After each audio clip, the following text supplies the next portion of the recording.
حبيباتي. البطة دي عندنا كلنا طبعا اهو، علشان الأطفال وكده، واحنا بنحميهم بنبقى جايبين ألعاب من النوعية دي يعني.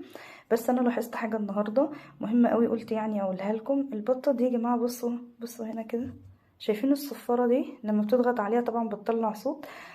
الصفارة دي الأطفال بيلعبوا بيها ببقهم اهي، فلا قدر الله ممكن تطلع من اللعبة، ويعني الطفل لا قدر الله ممكن يبلعها، فيا ريت نخلي بالنا.